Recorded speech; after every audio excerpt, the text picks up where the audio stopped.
5월 15일 새벽 예배를 시작하겠습니다. 사도신경으로 우리의 신앙을 고백하시겠습니다. 나는 전능하신 아버지 하나님 천지의 창조주를 믿습니다. 나는 그의 유일하신 아들 우리 주 예수 그리스도를 믿습니다. 그는 성령으로 잉태되어 동정녀 마리아에게서 나시고 본디오 빌라도에게 고난을 받아 십자가에 못 박혀 죽으시고 장사된 지 사흘 만에 죽은 자 가운데서 다시 살아나셨으며 하늘에 오르시어 전능하신 아버지 하나님 우편에 앉아 계시다가 거기로부터 살아있는 자와 죽은 자를 심판하러 오십니다. 나는 성령을 믿으며 거룩한 공교회와 성도의 교제와 죄를 용서받는 것과 몸의 부활과 영생을 믿습니다. 아멘. 다 함께 찬송가 420장 찬양하시겠습니다.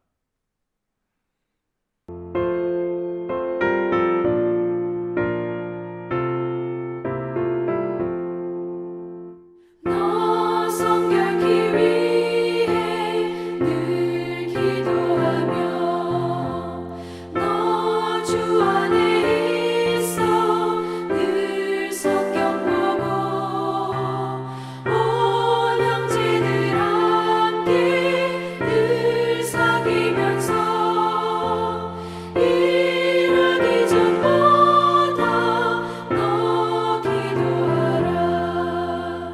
너 성결케 위해 내 머리 숙여 저 은밀히 계신 내 주께 빌라. 주 사귀어 살면 주 닮으리니 널 보는 이마다 주 생각하리. 너 성결케 위해 주 따라가고 일 다급하여도 다 멈지 말고 참 즐거울 때나 또 슬플 때나 너 주님만 믿고 늘 따라가라. 너 성결케 위해 늘 기도하며 내 소원을 주께 다 맡기어라. 너 성령을 받아 주 섬겨 살면 저 천국에 가서 더 잘 섬기리.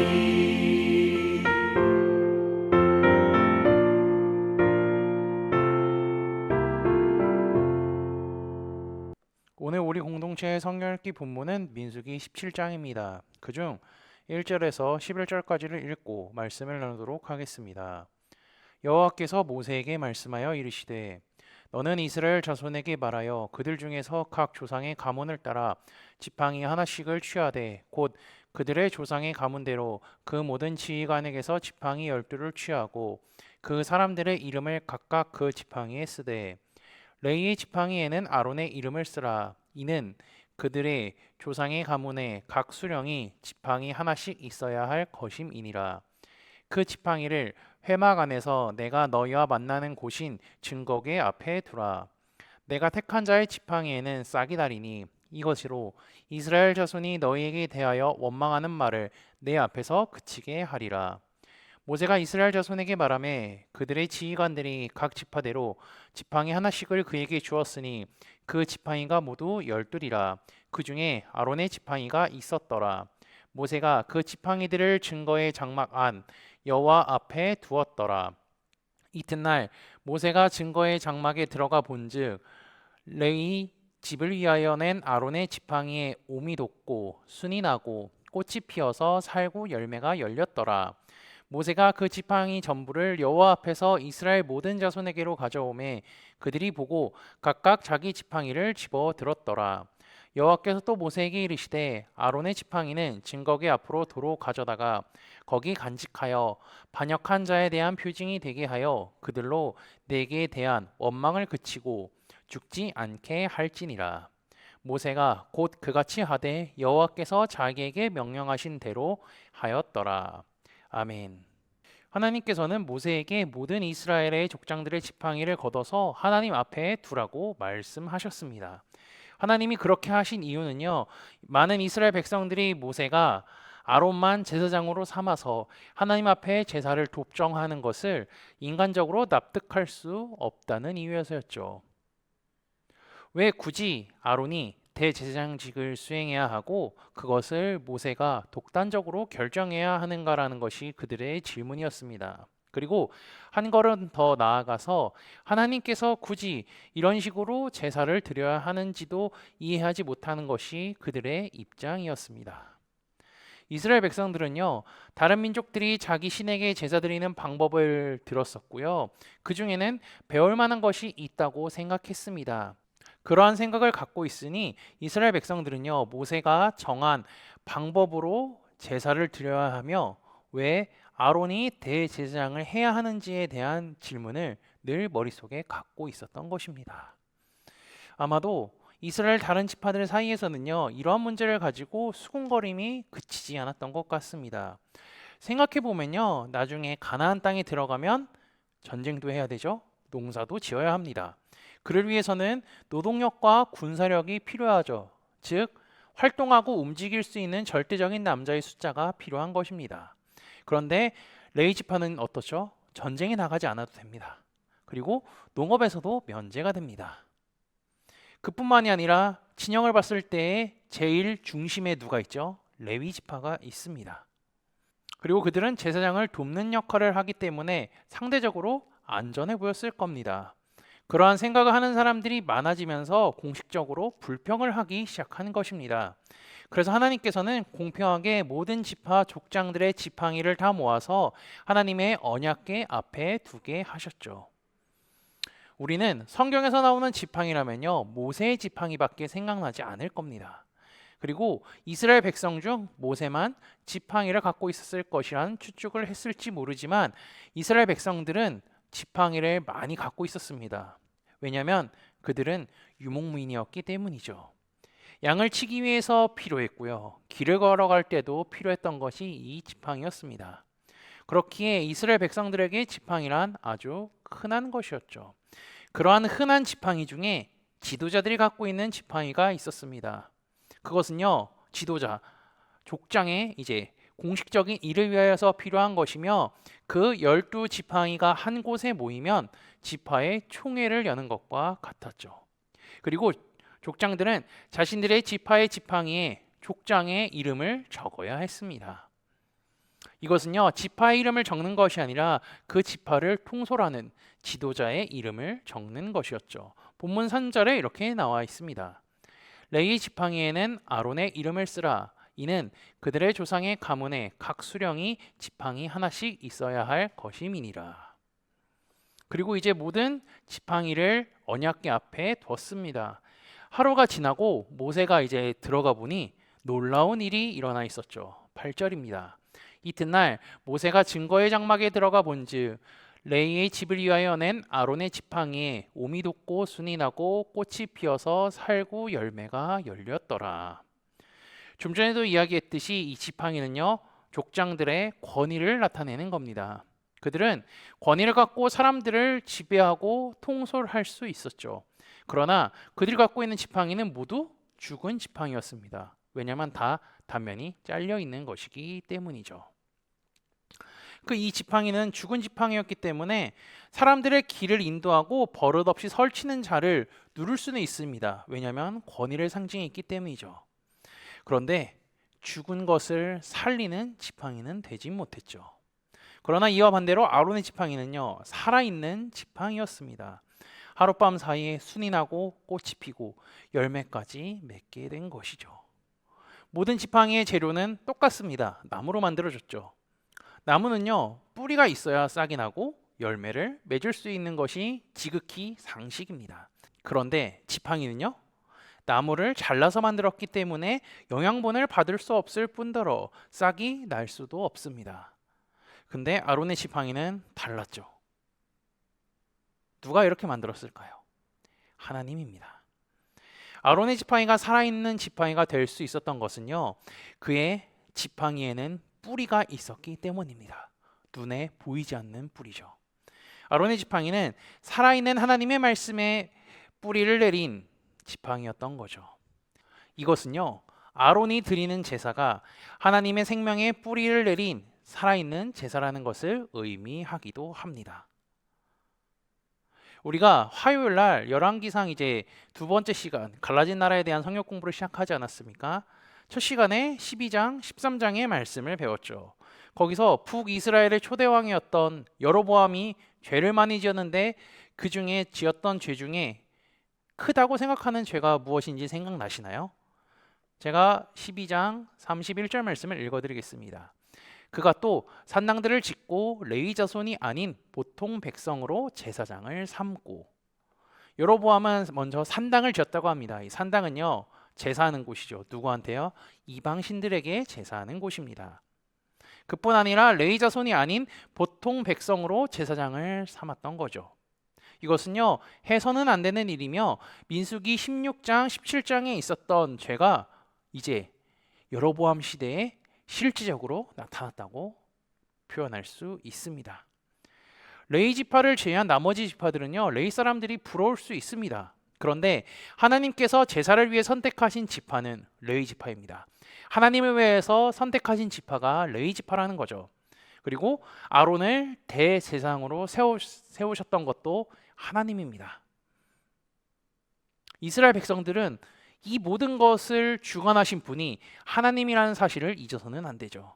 그리고 아론의 지팡이를 통하여서 하나님의 능력을 보여주시어 이스라엘을 인도하시는 분은 살아계시고 죽은 나무도 살 수 있게 생명력을 부여하실 수 있는 전능하신 하나님이심을 나타내셨습니다. 이스라엘 백성들은요, 하나님의 말씀을 온전히 신뢰하고 지켜야 함에도 불구하고 자꾸 잊어버리며 말씀에 순종하지 않습니다. 그들의 불순종의 횟수는요, 점점 늘어나고 있습니다. 그리고 그 강도가 높아지는 것을 우리는 말씀을 통하여서 볼 수 있습니다. 그럼에도 불구하고요, 하나님은 이스라엘 백성들을 끝까지 포기하지 않으십니다. 하나님의 백성으로 살아가기 위하여서 지켜야 할 말씀을 주시고요, 하나님의 마음을 깨닫게 하실 뿐더러 죄를 용서할 방법까지도 알려주십니다. 아론의 지팡이를 통하여서 이스라엘 백성들은 자신들의 잘못을 깨닫게 되고 이렇게 호소합니다. 이스라엘 자손이 모세에게 말하여 이르되 보소서 우리는 죽게 되었나이다. 망하게 되었나이다. 다 망하게 되었나이다. 자신들의 잘못을 깨닫고요, 스스로 망했다고, 죽게 되었다고 말하고 있습니다. 하나님의 말씀을 어기고 권위에 도전했기 때문에 심판을 받을 것이라 생각한 거죠. 그러나 내일 읽을 18장 말씀을 보면요, 그들의 호소에 대한 하나님의 응답이 제사장과 레위 사람의 할 일에 대한 규정으로 이어지는 것을 우리는 확인할 수 있으실 겁니다. 하나님의 진노를 일으킨 이 죄는요, 그 사건을 막지 못한 제사장과 레위인들에게 돌아간다는 것입니다. 이처럼 하나님은요, 심판을 내리는 것이 아닌 이 사건이 일어난 죄의 책임을 레위인들에게 묻고 아론과 레위 지파를 세우셔서 이스라엘 백성들이 하나님의 말씀에 온전히 순종할 수 있게 해주신다는 것입니다. 하나님이 원하시는 것은요, 자기 백성이 불평하고 불순종하여 살아가는 것이 아니라 하나님 말씀에 온전히 순종하여 주님과 동행하는 삶을 살기를 원하시죠. 이 하나님의 마음을 깨달아 말씀에 순종하여 주님과 동행하는 삶을 살아가는 코너스톤 믿음의 형제자매들이 되시기를 주님의 이름으로 축복합니다. 다 함께 찬송가 515장 찬양하시겠습니다.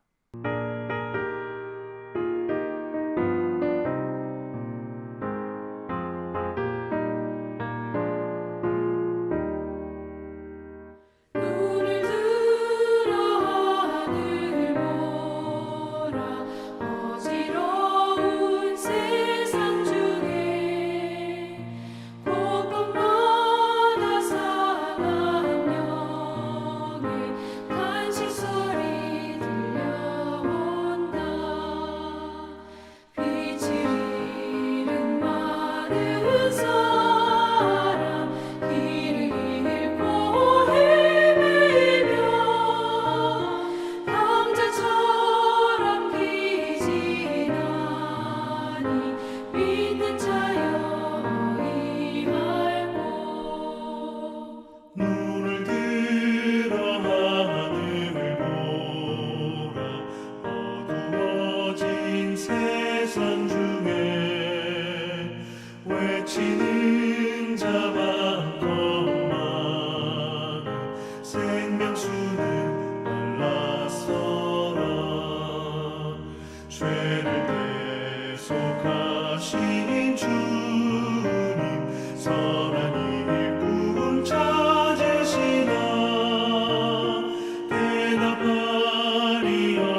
다 함께 기도하시겠습니다. 거룩하신 하나님 아버지, 날마다 주님의 은혜로 살아가게 하심에 감사합니다. 아버지께서 만드신 세상을 보며 감사하게 하시고 말씀을 통하여 주님을 알아가는 은혜가 더하게 인도하여 주옵소서. 아울러 그 말씀을 굳게 믿으며 살아가게 하시고 험난한 세상 속에서 주의 말씀이 내 길에 빛이 되도록 인도하여 주옵소서. 오늘 말씀을 통하여 이스라엘 백성들이 하나님을 위한 대제사장과 레위지파 사람들의 권위를 무시하고 대적했던 것을 보았습니다. 그들이 죄를 지었을 때 하나님께서는 바로 벌하지 아니하시고 표적을 통해 하나님의 전능하심을 보고 죄를 회개할 기회를 주셨음을 기억합니다. 아버지께서는 자기 백성이 말씀에 순종하여 살아가기를 원하시고 주님의 품 안에 있기를 원하시오니 아버지의 마음을 깨달아 주의 말씀에 순종하며 그 품 안에서 살아가는 우리가 되게 인도하여 주옵소서. 지난주 말씀을 기억하며 기도합니다. 하나님의 친구들은 복덩이로 살아감을 말씀을 통해 깨닫게 하시니 감사합니다. 아브라함이 믿음으로 인하여서 복의 근원으로 불리며 살아갔던 것과 같이 우리도 믿음으로 말미암아 복의 근원된 삶을 살아가게 하시고 우리 안에 믿음으로 말미암아 성령을 주셨음을 말씀을 통해 배웠으니 우리가 주님을 사모하며 사랑하는 복덩이의 삶을 살도록 인도하여 주옵소서. 예수 그리스도의 이름으로 기도합니다. 아멘. 이 시간 합심으로 기도할 제목들을 나눕니다.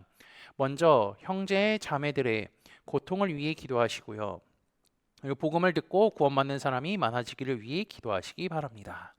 그리고 교회를 이끌어 가시는 사랑하는 담임 목사님과 사역자들을 위해 기도해 주시기 바라며 오늘부터 진행되는 목회자 세미나를 위해 5월 마지막 주에 진행되는 파티 주의를 위해 소그룹원들을 위해 환우의 건강과 회복을 위해 각자 가지고 계신 기도의 제목들을 놓고 기도하시기를 바라며 오늘도 주 안에서 승리하십시오.